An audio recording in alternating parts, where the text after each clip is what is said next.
Cross-chaining is a serious source of friction on an open gear multi-speed modern bicycle.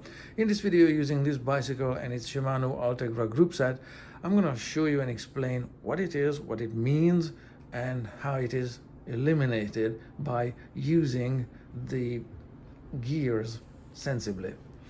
For this, we need to look through the gear train from this angle, looking forward. So let me just set up the camera here. On this bicycle, there are 11 sprockets here that make up this cassette set on the rear hub, and 2 chain rings at the front, out of focus at the moment, but not for long. On the larger chain ring, only the first 6, this first, second, third, fourth, fifth, and sixth, the first 6 gears can be used with the larger chain ring only. Using the 7th, 8th, 9th, 10th, and 11th gears or sprockets or cross chaining. Likewise, on the smaller chain ring, only the 11th, 10th, 9th, 8th, 7th, and maybe 6th gear can be used without cross chaining. So let me show you how it looks like.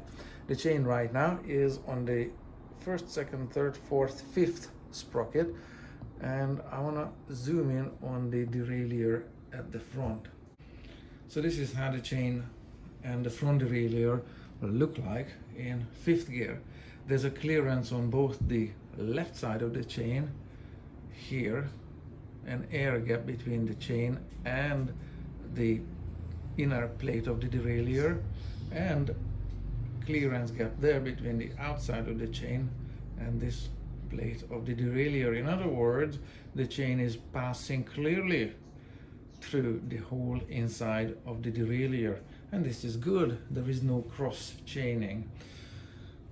If I shift the chain down to the 4th, 3rd, 2nd, and 1st gear, I want you to look at how this gap changes there. Gear 4, 3, 2. You can see that the inner gap here increases and this outer gap here decreases.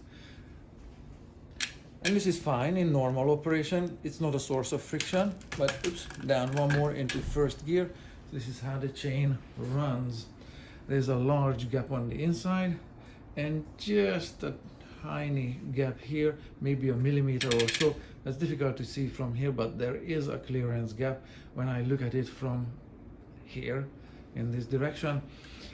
There is a clearance there. So this is 1st gear and the chain is angled as such. And this is fine. So the first 6 gears work like this, very simply, without cross chaining. Now, if I shift into 7th gear from this point on,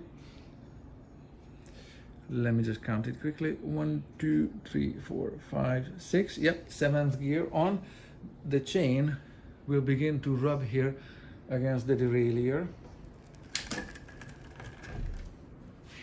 ever so gently. Let me show you how this looks like. There's no more clearance. When you put some force on the pedal here, that gap is going to just about disappear, and the chain begins to ever so slightly rub against the inner plate of the derailleur. I hope that makes sense. And there's a lot of clearance on this side, but it doesn't really help. So this is where the source, cross chaining, is a source of friction. You're wearing out, you're gouging out the inner surface of the front derailleur with the side plate of the chain. If I shift into 8th, 9th, 10th gear, it's even worse. This slight rubbing becomes more noisy, more apparent.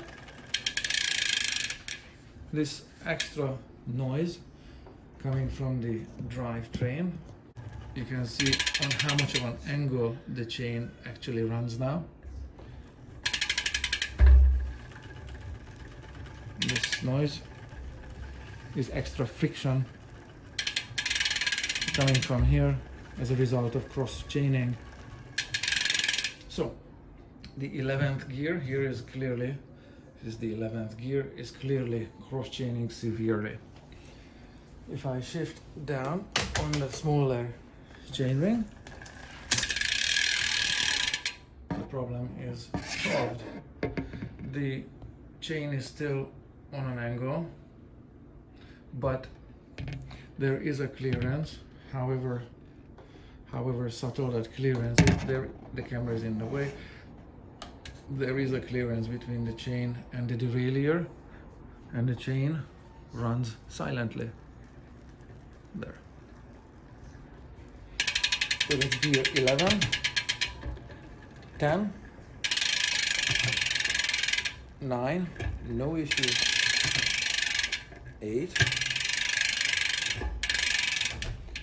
The same pattern repeats, that the gap is increasing on the left side and is decreasing on the right side. So this is gear 8. Gear 7 is also fine. And beyond gear 7, the outside of the plate, outside of the chain, will begin to rub against the plate here. If I shift down one more, yep, the chain started rubbing there when I put some load on the chain, like so. It's definitely rubbing against the derailleur there. And this is 1, 2, 3, 4, 5, 6th gear on the rear cassette set here. Okay. So at this point, 6th gear is not usable or available from the front derailleur there. The chain needs to be shifted on the large chain ring at the front, like so.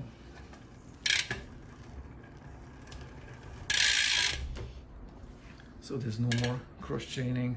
There's generous clearances on the left and right sides of the chain. So that's what cross chaining looks like. It requires using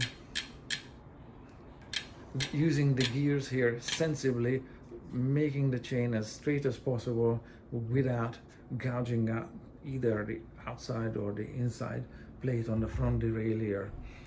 It's a serious source of friction. There's no need to destroy the front derailleur or to damage the side plates on the chain either. And as a serious source of friction, if you like bicycle to be an exercise device, there are better ways, trainers, where friction can be dialed in precisely without destroying something.